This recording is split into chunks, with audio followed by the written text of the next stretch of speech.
Hello, good afternoon,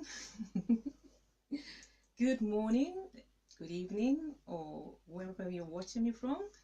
My name is Anastasia Macdonald, and welcome to the Real Daddy God Show, a place where we're learning to be fathered by God through everyday living.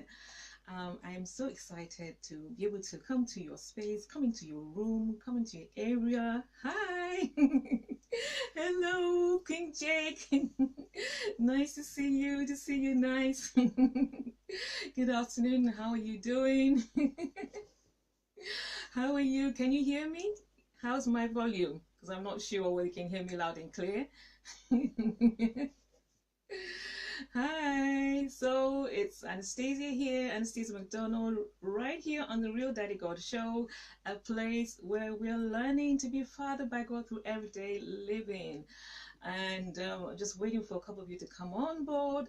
And then this afternoon, I'm going to be sharing with you something that happened to me was it last week or last 2 weeks? I think last week. Yeah, last week. And it's regarding a cyst surgery that I had, and during the whole process, how Daddy God began to show me his acts of kindness, and it's not something I can keep to myself. Hello, King John. Good afternoon. How are you? Hello, Queen Morris. Hello. Nice to see you. Thank you for joining me live this afternoon. Hello, kings and queens. Lovely to have you on board. Thank you for your time, because this afternoon you could have been doing something different, but you've decided to share this afternoon with me. So please, if you can pause right now and please share. Tag somebody, invite somebody, especially if you know somebody who's going through difficulty or is going through some kind of trial, or especially somebody who's having to go into the hospital for some treatment, because that's what I'm going to be sharing with you this afternoon. And you and I know that we are always one person away from our breakthrough, and that is the truth. We're always one person away from our breakthrough. So please tag somebody and invite somebody right now. So how are you all doing? I hope you're well. I hope you've had a good week. Since my surgery, I'm getting better thanks to Daddy God. So let's get into it. I'm going to start right from the beginning, as I said. Thank you, Jake. Thank you for letting me know about my volume. So I am going to start about from the beginning what happened, because today is about the full edition. Last week I did hint a little bit of what happened, but the Bible tells us. So let me read this scripture from Psalm 77 verse 12. It says that I will spend time thinking about everything that you've done, and I will consider your mighty act. This is what Daddy God is saying to us. So David was telling God that, you know what, I'm going to spend time about everything that you've done, and I'm going to consider all your mighty acts. Another scripture says in Psalm 71, 15 to 18, it says, I will tell how good you are. I will tell about all the times you saved me, too many times to count. I will tell about your greatness, my Lord God. I will talk only about you and your goodness. God, you have taught me since I was a young boy, and to this day, I have told people about the wonderful things that you do. I have taught about the wonderful things that you do. So, when somebody does something kind, or does something nice for you, what do? It's your responsibility to say thank you. So this afternoon I thought, whether people come live or not, I'm going to share this story, and hopefully during the replay, or those that watch it afterwards, you'll be able to sit down and connect it with what they're going through personally and find encouragement and hope, because that's what the Real Daddy God Show is all about. We're learning to recognize the different and the unique ways that this loving God is always loving us and being kind towards us. All right. So let's get started. So in 2015, around September, I noticed, what do you call it, a cyst. I didn't even know it at the time. It looked like a pimple or acne on my chest. It was a small thing that was there. And I didn't think much about it until I went for my mammogram, yeah, in October. Hi, hello, King Lissy. Lisasi? Yes, Lisasi. Good afternoon, sir. So I didn't think much about it until I went for my mammogram. And when I went for the mammogram, I was called back because of this thing that this spot that had been growing on my chest. And so when I was called back, obviously, I was a bit concerned because, they had to do a retest and then do the mammogram again, only to finalize. They were happy that it was nothing to do with breast cancer or anything of the sort. And so they told me that, just to watch it, and it will either shrink or it will just sit there, and that was it. So anyway, to fast forward 1 year, I noticed that it had started growing gradually. So it wasn't the same small spot that was there. It has started to grow a bit bigger. And I booked an appointment to see my GP on 2 separate occasions. They had a look at it. They said, there was nothing to be concerned about, and that, so long as it's not causing me any problems, then, I was okay. Now, fast forward last week, I think it was Tuesday. Yes, Tuesday, I woke up with a lot of pain on my chest in the same area. Which at that time I didn't know that it was a cyst, but it was something that was growing there. So anyway, I woke up with a lot of pain, and there was pressure, there was pain, and it had grown. So this time I didn't wait, and I marched myself, or let's say I drove myself to the GP to have a look at it. Now this is where Daddy God's kindness begins to materialize. So anyway, so I didn't have an appointment when I go to the GP. So when I go to the reception and showed it to the receptionist, actually, that I don't have an appointment, but look, and I just opened it and showed it to her. So immediately she gave me an appointment card, which is for those who have not been booked in, and said for me to wait for the doctors. So even starting from that junction there, where the receptionist gave me that card, to me that was the beginning of Daddy God showing me kindness, because nowadays it's quite difficult and quite challenging, to get doctor's appointment. The doctors is always fully booked. So yeah, so when it was my turn, I did get an appointment to see my GP, and I went in. It was a she, actually. It was a she. So we sat down, and I talked to her through what was going on. She had a look at it, and as soon as she saw it, she said, "You know what? This is a cyst, and it's infected, and you need to go to the hospital. You need to get it removed." So I was just slightly concerned there, and so immediately she picked up the phone, called the general hospital, and started speaking to I didn't know who she was talking to, but she started talking to the right people to make sure that I could come into the hospital. Now, for those of you who live in the UK, right now, going to the hospital is not as it used to be. I mean, you can spend hours and hours and hours, and even to get an appointment, it's not. You should consider spending the whole time there. So, but anyway, so she called the right people straight away, and then connected me with all the people, and then gave me a slip of paper and said, go and see the doctors. So anyway, I drove into the hospital, parked my car, and honestly, I thought at the time, I thought, because I left the GP around 9 something, and I thought at most I would leave the hospital maybe the latest by 12 noon. I thought it would be, just a routine something, and by 12 noon I will be out of the hospital. So anyway, when I got there, I go to the place is called Maple Emergency Surgical Unit, the Maple Unit.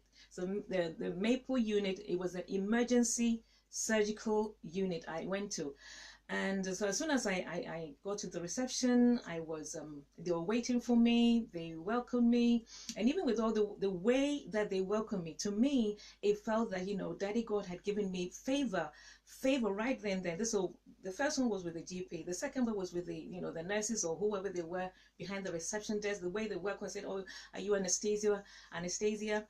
Yes. And so that made me feel calm down, you know, because, you know, I didn't have to go through some long routine at that point. And so they took my details and confirmed that, you know, I was the same person. And then a tag was put on my wrist. So from there, I was handed over to this nurse who's called Danielle. Danielle for short. Now this nurse Danielle, God's acts of kindness, Daddy God's acts continues again. There's something about this nurse, I cannot explain it.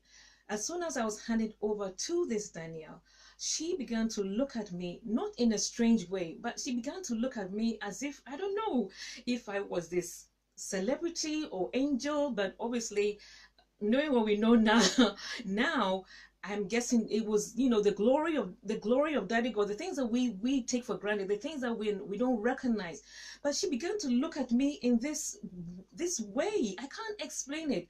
And her eyes were just focused, and she was looking at my face, and I was like, why is she looking at me like that? But anyway, she was very kind, very, you know, very attentive towards me, and took me to the waiting area. So please follow my trend, because it's one thing after another after another, and I do pray that I'll be able to finish this because it's quite long.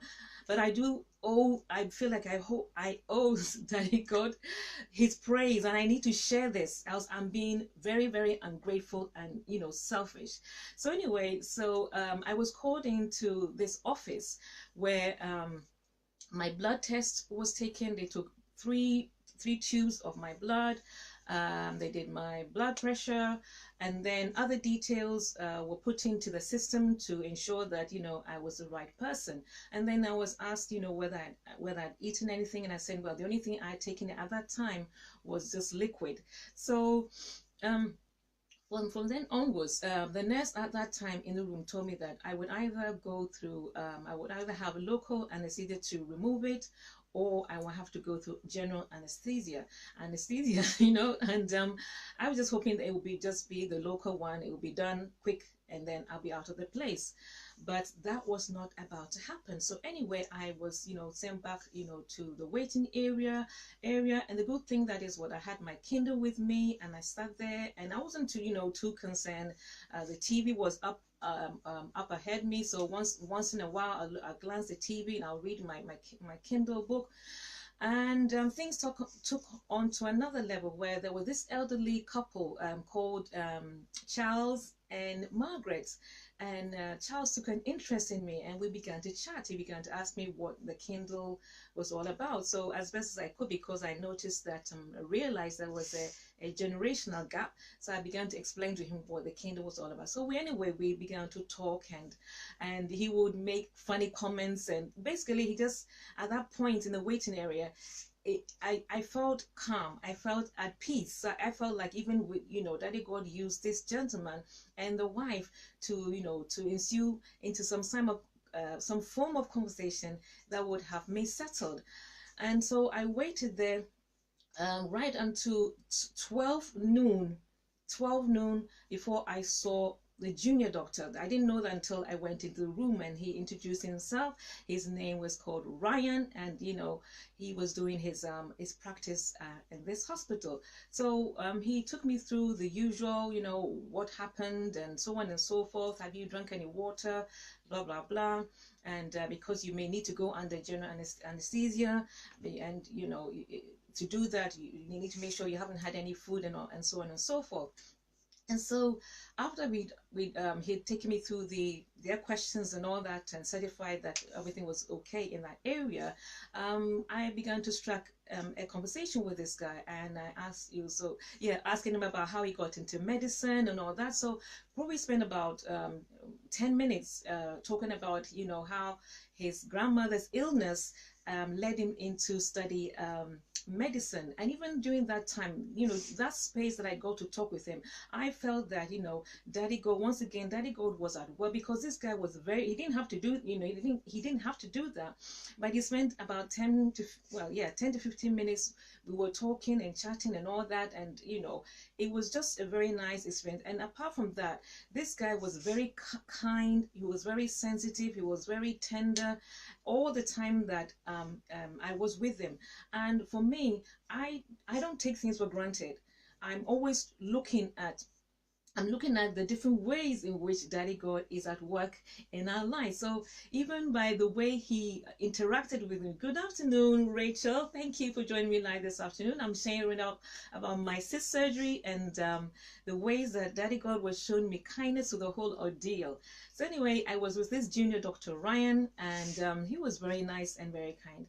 And afterwards, I was asked to go and sit down and wait for the doctor himself, where he would decide whether I would have a local anesthesia or go under general anesthesia. Anyway, so by this time I had waited another almost 2 hours before I saw the senior doctor, and his name was Dr. Ahmed, I think. Yeah, Dr. Ahmed. And this doctor, honestly, he was so kind, so tender, so attentive.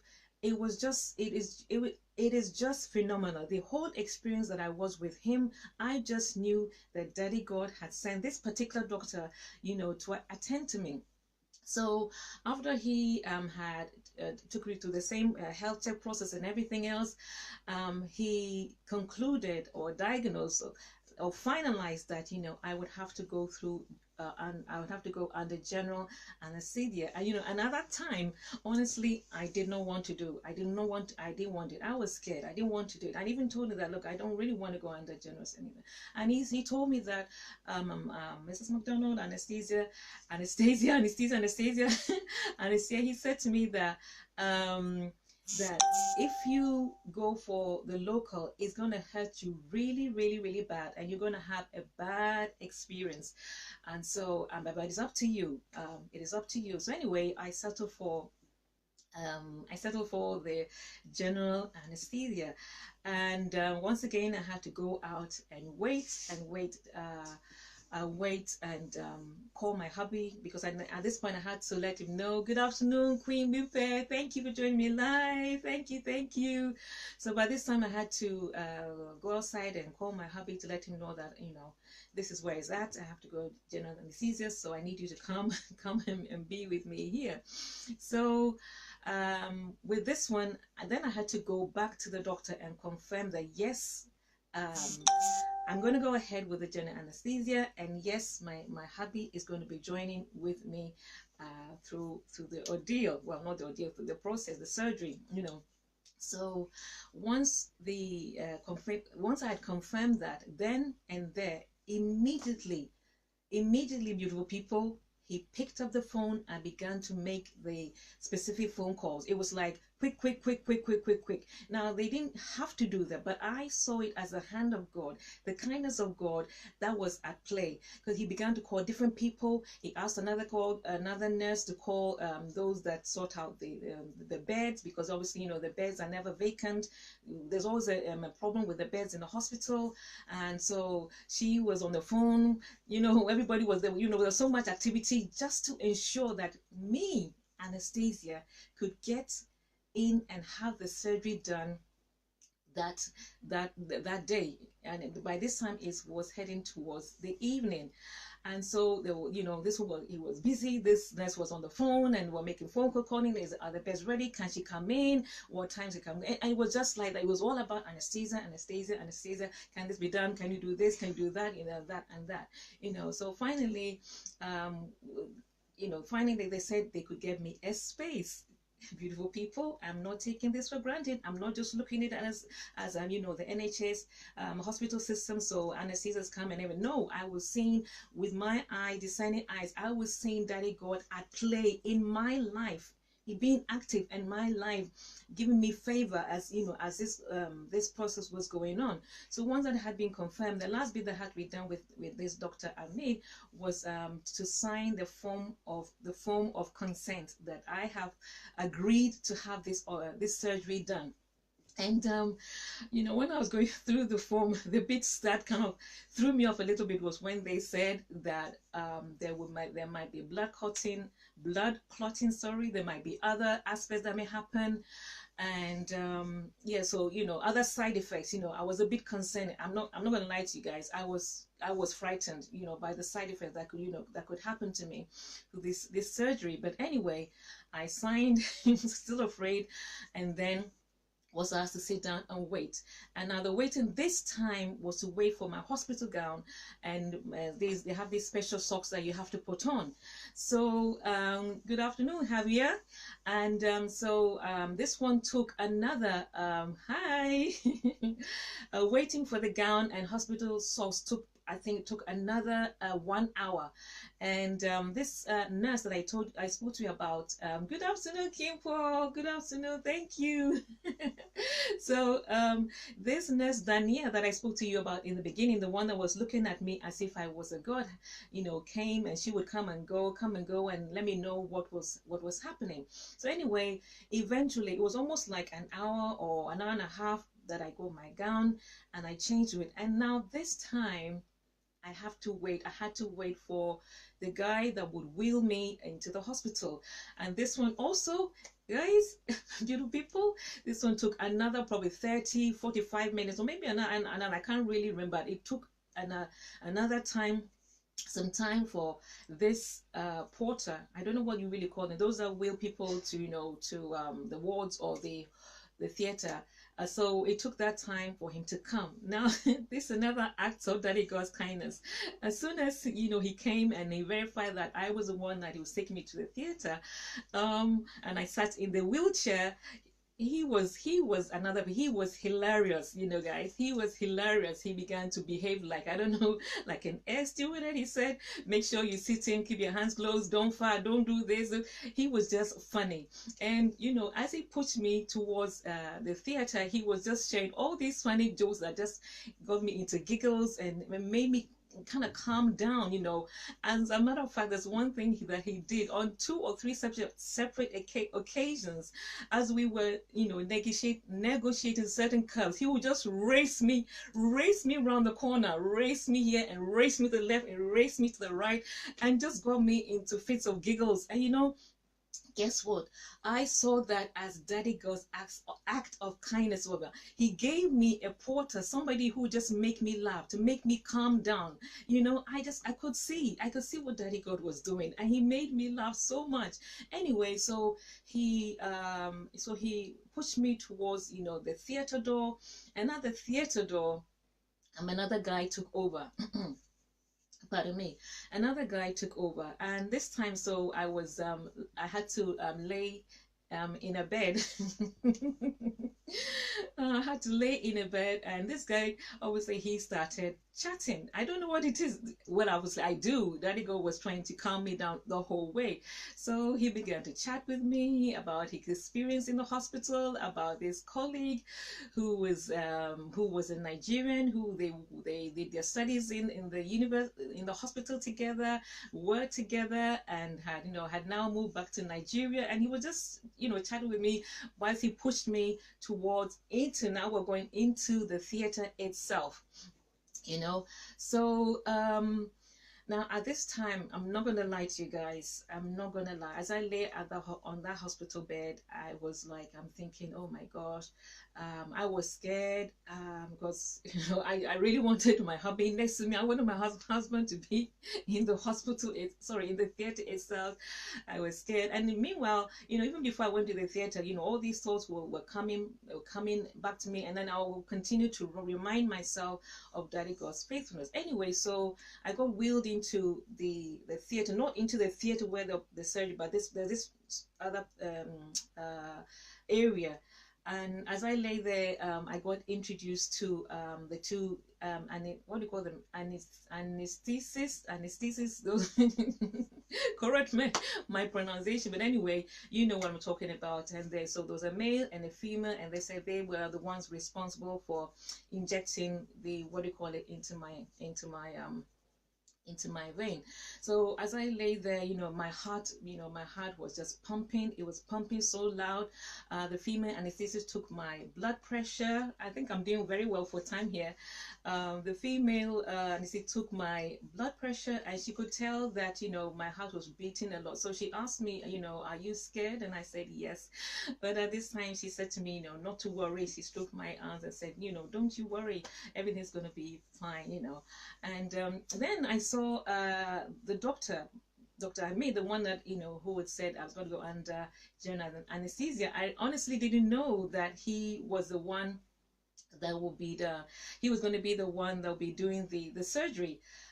So I knew, I forgot to mention that all the time he would call me his patient. So from the time I saw him in the office to the time I would come back to the time that he would see me sitting down, he would say, hey, my patient. And I was so ever so kind and so gentle and so warm towards me, and I didn't take that for granted. I saw it as Daddy God's extension. I saw Dr. Ahmed as the one that Daddy God was using, to be kind towards me, So he kept on calling me my patient, and we have this smile on my face. So anyway, in the theater, there he was, and he goes, oh, that's my patient again.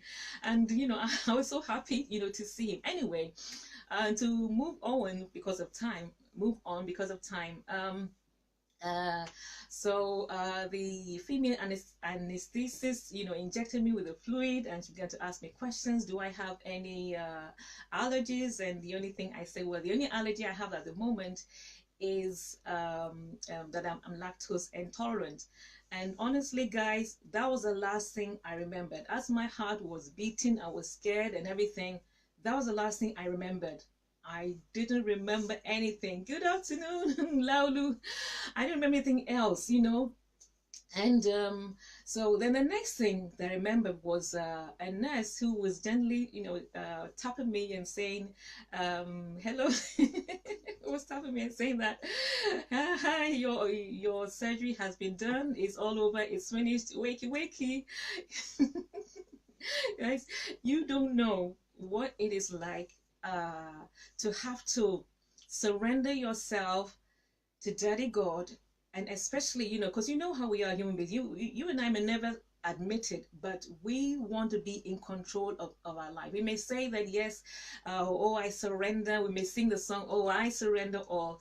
But when push comes to shove, when you're faced with a crisis where you really, really, really have to let go, and you really, really have to surrender, because at this point I had to surrender. There was nothing, it was either I went the local anesthesia way and go through the unimaginable pain and suffering, or I went under the general anesthesia where I wouldn't experience the pain.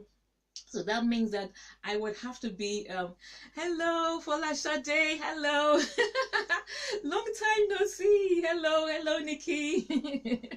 So it either meant that I would have to surrender, and that means relinquishing, my ability to see, feel, whatever, and just be put to sleep, really be put to sleep. And that was very hard. It was a hard place to be, and I realized that, I realized what it means to I realized what it means to surrender, to Daddy God. Anyway, so like I said, the next thing I saw was I was awake, and being told that the surgery has been done. I was so happy.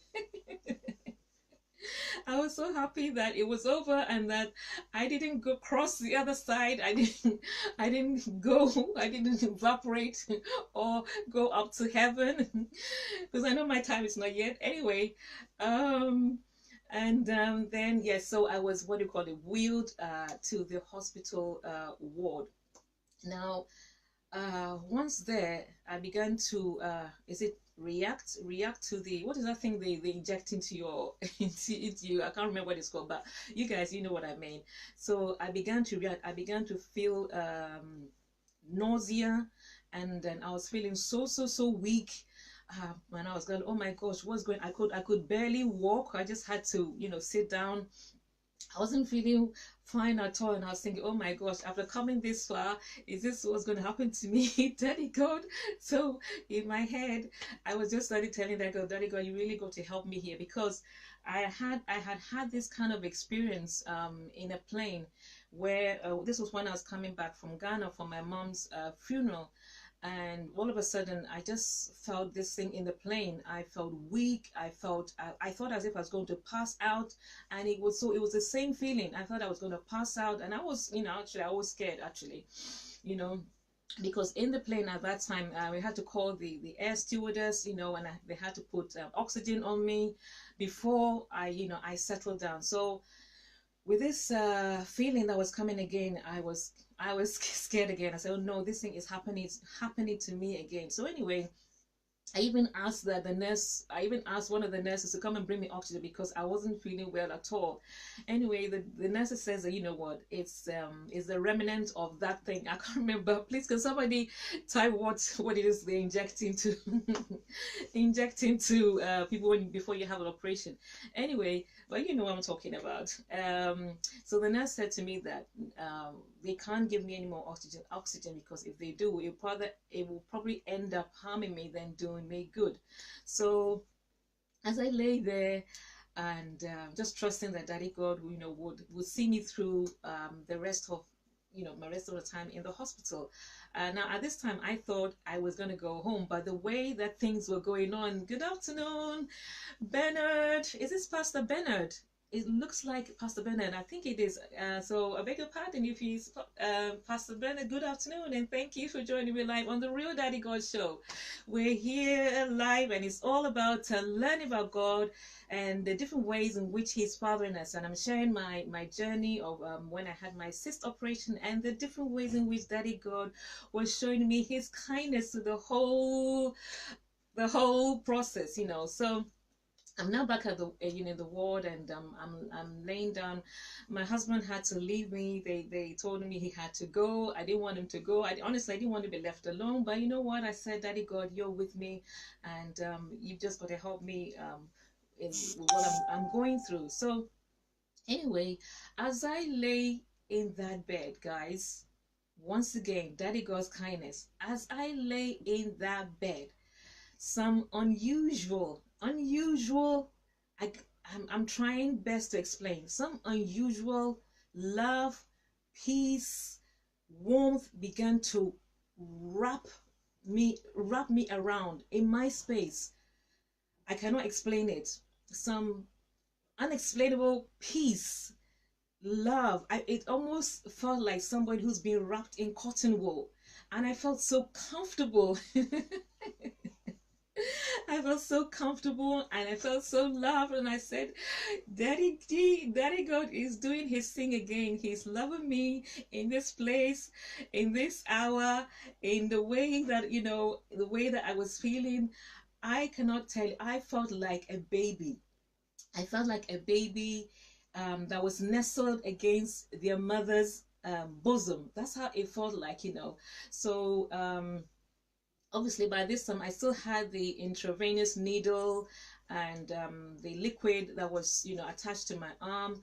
So that was the only slight thing that made me a bit uncomfortable, that, you know, when I would have to turn over in my sleep, I needed to be careful, or else I'll end up, you know, ripping this thing in my vein. So I had to be careful with that when I was turning over from side to side while I was asleep, you know. And so yeah, at that point in time, it was just amazing. And then during the night, obviously, not obviously, because I don't know whether these things happen back in Africa, but during the night, I had this male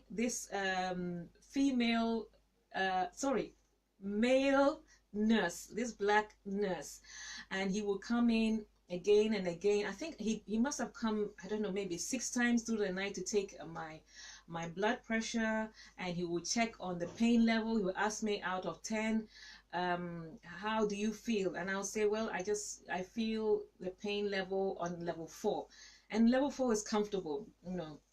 And you know what? I was not taking that for granted. I was not taking that for granted, that I had a nurse to come to me. And I was not, obviously not the only person. I think there was three of us, myself. Yes, there was no, four of us in total in the ward.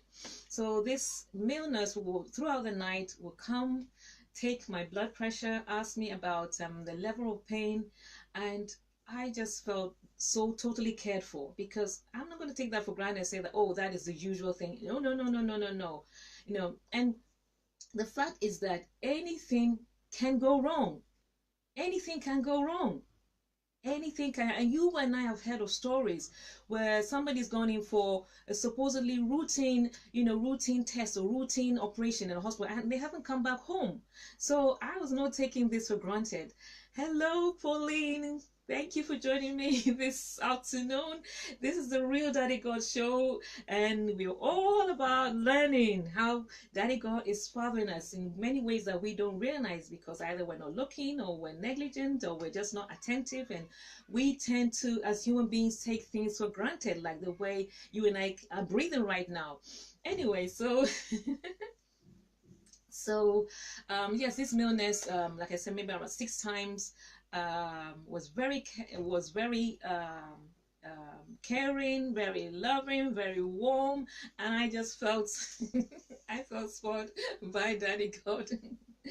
And then, come morning time, there was obviously a shift, and so a new nurse came in. What's her name again? I think her name was sorry, I forgot her name. Anyway, a female nurse came in, and she took over from this guy. And once again, so she checked on my blood pressure, checked the pain level, and basically I was just smothered with love, attentiveness, care throughout this whole routine. I was very in love. Anyway, so by this time there was this obviously, like I said to you, there were four of us in total in the hospital ward. The woman that was lying across me, throughout the night, she was in pain, and she was in pain. She was groaning in pain, and as I lay in my bed, I began to pray for her.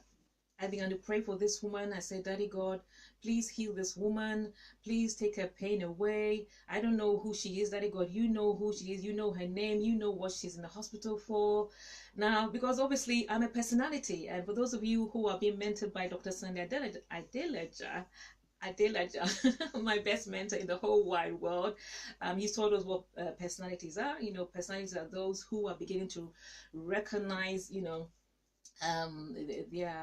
their calling and what Daddy God has called them to do, and that we are problem solvers, we are solution providers. We don't live after our own desires. We look out for other people. We look to make a difference in other people's lives. And at that point in the hospital, I realized that there was somebody there that was in pain. So I'm not going to be selfish and say that, you know what, I'm okay, I don't care what happens to this woman. No, immediately I began to pray. As I lay there, I began to pray in my mind for her, that God would touch her, and that if she didn't have a relationship with Daddy God, that he would, send people, her way, including myself. So anyway, so this was morning time, the morning time, and I was feeling better. And to be honest with you guys, this may sound weird, but don't take it out of context.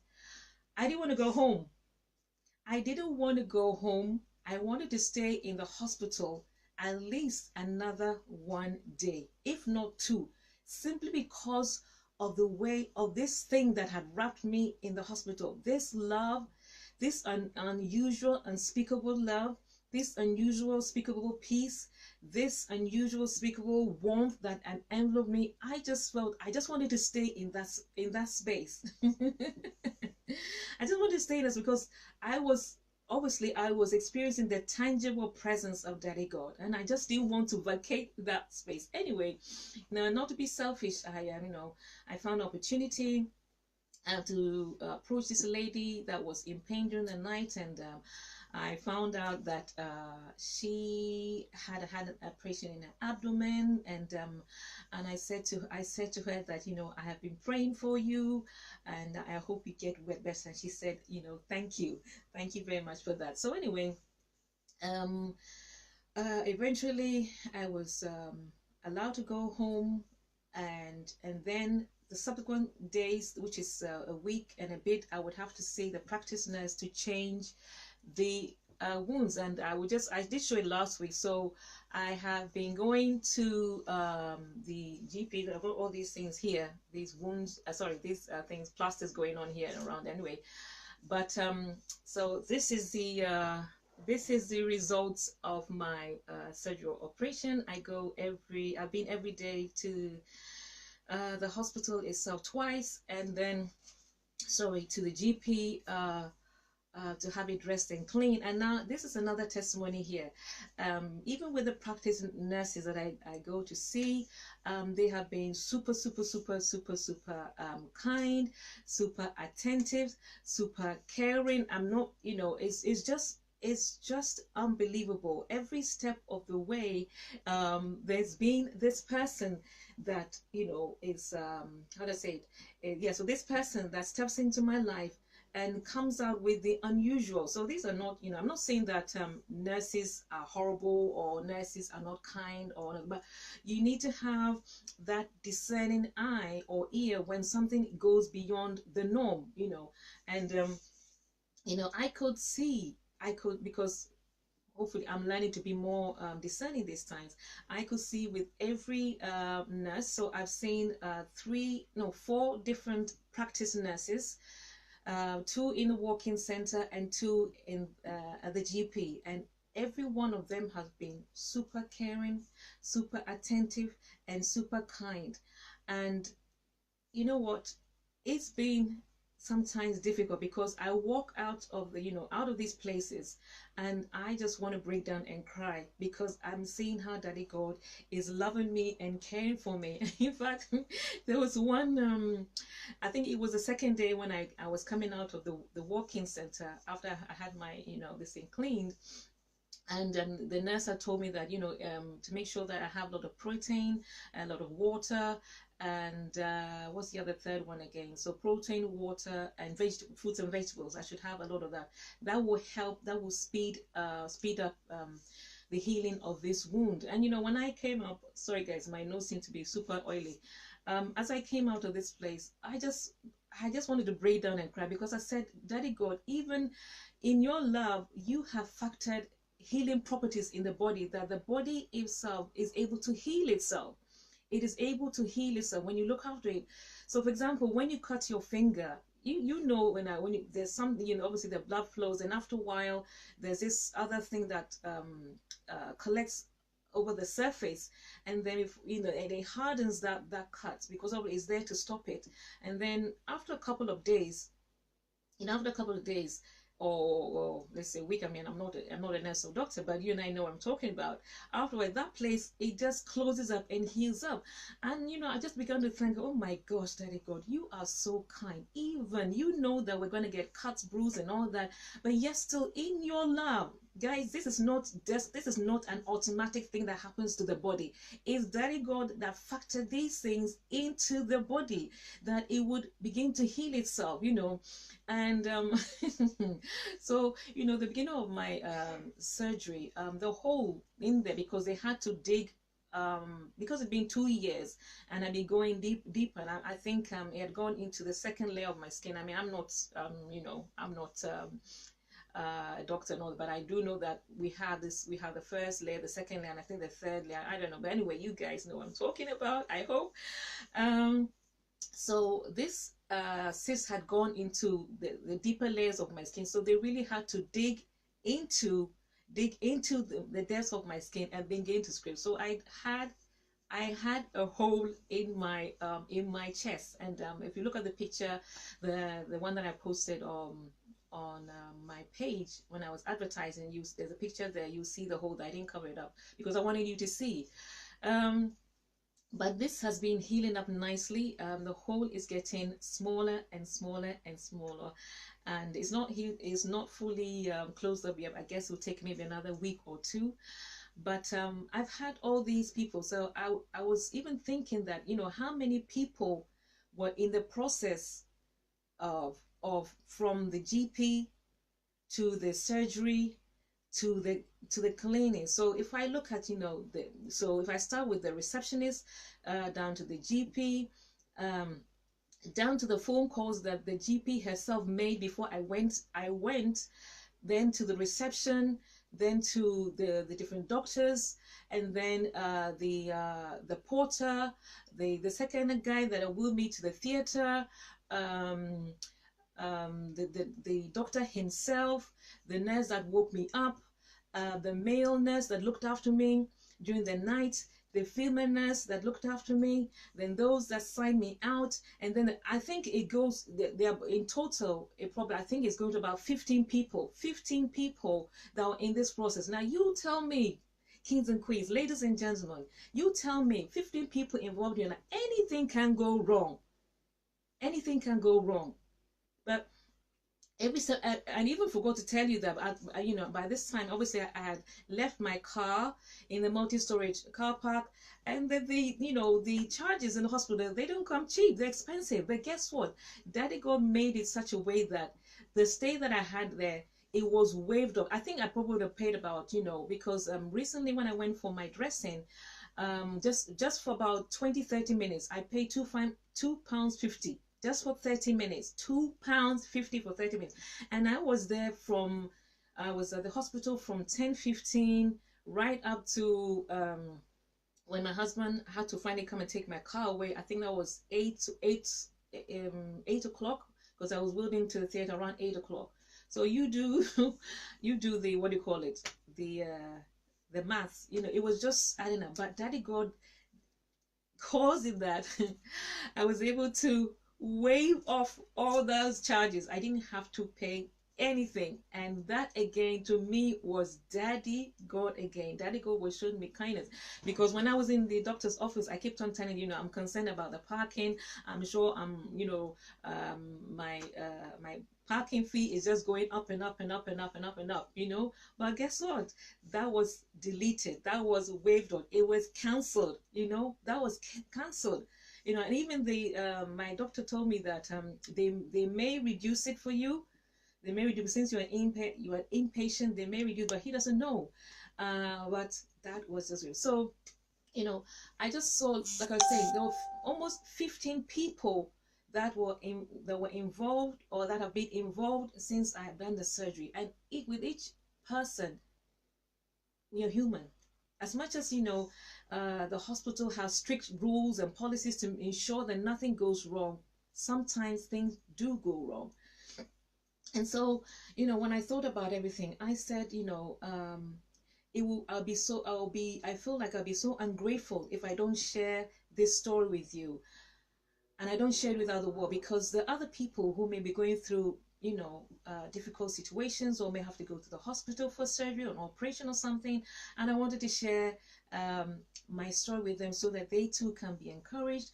They can talk to God, call out to Daddy God to help them, and hopefully they will find encouragement and hope in their own story, because that's what the Real Daddy God Show is all about. So since then, it's doing nicely, it is healing. I have a couple of more appointments to go, and by the look of things, I will not have to go for the treatments anymore. So this actually is a summary. If I had to go into details, we'll probably talking for 3 hours. I've managed to narrow it down, but hopefully for those of you who watch the replay, you will pay attention to the areas where I talked about Daddy God showing specific kindness with different people that made my journey in the hospital, from the GP to the surgery to the aftercare. You'll have, you know, you'll be able to spot them and be able to take hold of those ones, or take hold of any one of those ones and use it as a means to encourage yourself. Look, this Daddy God, he is a loving daddy. He's a loving daddy. You are a parent. For those of you who are parents, the Bible says that you parents, you know how to give good gifts to your children. Even you parents, even you evil parents, you know how to give good gifts to your children. So how much more Daddy God himself. Obviously, we may not understand his ways sometimes. We may not understand the way that he goes, but it does not remove the fact that he is not a loving father, and he's not a loving daddy God, and he is my daddy God. So I'm going to run off here. It's almost 50 minutes. I don't want to take more of your time. This is my story, and this has been my journey of my cyst operation, and the different ways in which he used different personnel to get me into the hospital. And I'm so glad he did, because of how the doctor had to dig into the other layers of my skin to remove. And he says that he hopes that it doesn't come back. He's done his best to remove and scrape everything out, and he hopes that it will not come back. So yeah, my prayer is that that somebody out there will be encouraged by my journey. It wasn't an easy one, I'm not gonna lie. Yes, I'm a daddy God's girl. Yes, I love God, I believe God, but there were certain times I was thinking, oh my gosh, am I gonna come back? And am I going to come back to my husband? Am I going to come back to my children? Or would it be the entry point where I go to heaven? And even if I did go to heaven, I'm going to be with Daddy God. But I didn't want to go just yet, because I feel like, I'm discovering more and more about what my purpose is and what I've been called to do on the earth. And I like to be able to finish. I like to be finished what Daddy God has called me to do before I go home to be with him finally forever, So at this point, I don't know, I'm talking to this camera, and I don't know who's going to be watching the replay. Do you have a relationship with Daddy God? Do you have a relationship with Jesus? You are not your own. You're not just a product of your mother and father. There's somebody that loved you and created you and has shaped you, has given you a personality. And the reason why you're on this earth is to fulfill his purpose. And he wants to do that through this close and intimate relationship with you.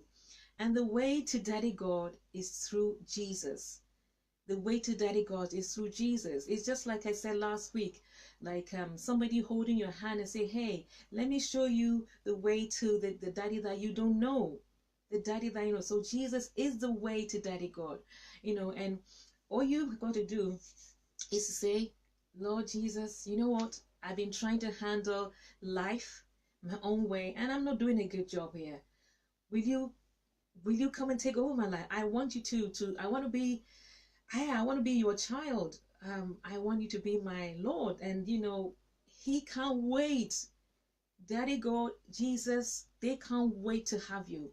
They can't wait to have you. And especially Jesus can't wait to lead you to the Father. And that's where the real deal begins. That's why I call this show The Real Daddy God. It doesn't matter what has happened to you. It doesn't matter whether your daddy has abandoned you. And I've shared this before in the launching of The Real Daddy God show. I talked about why I launched The Real Daddy God show. So it doesn't matter what has happened to you. There is a real Daddy God show, and he really loves you, really, really loves you. And he's waiting to have a relationship with you, to begin to talk to you, begin to interact with you, to begin to share very intimate moments, and for him to show you what he's called you to do on this earth. And that was he's waiting for. I always get my tongue twisted when I'm on my own show, but guess what? We're keeping it real. So anyway, for those of you that don't know the Lord, don't know Daddy God, I just want to invite you, and all you've got to do is just say it. You don't have to work up any words. You don't have to think of anything big fancy words. Just say that Daddy God. They say that you're out there, but okay, show yourself. I want to have a relationship with you. I don't really believe you. I don't really know what is true, but I want to try and see what they will. Just say that to him. Daddy God doesn't care about He doesn't care for phonetics or all that. All he cares is about a sincere heart, a sincere, genuine heart. So anyway, I'm going to end it here. This is my story. This is my journey. It was scary. It was filled with Daddy God's kindness. My name is Anastasia Macdonald, and I'm the host of this new show called The Real Daddy God Show. And we're all about learning the different and unique ways that Daddy God is relating with us. And we're going to be sharing this journey together. So King Jake or whoever's out there, I'd love to hear your story. Yeah, I'd love to, interview you guys, actually, for those of you who are interested in sharing your story, and the way, the way you are bonding, or the way, you are bonding with Daddy God. Let me know. Give me a call. Give me an email. Let me know. I'd love to hear your story, actually. I really love to hear, because the Bible tells us that iron sharpens iron. So that's the end of my story. Thank you for joining me live. Bye. It's the Real Daddy God Show, and it's Anastasia with a very shiny nose. Bye, everybody. Thank you so much for your time. You could have been doing anything. Thank you, thank you, thank you, Queen Morris. Thank you so much. Thank you, King James. Thank you, all of you out there. Thank you, thank you, thank you. Have a good rest of the afternoon. Thank you so much. I really, really respect you. Thank you. Bye. Bye. Oh, you guys are late. Queen Chiwe, Queen Charles. I'm finished. I'm done. You're gonna have to watch the replay. But thank you for joining me live, all of you. Thank you. Thank you, Queen Chiwe. I'm gonna call you, Queen Chiwe. I'm gonna call you after the show. All right. Thank you. Bye. Thank you, everyone.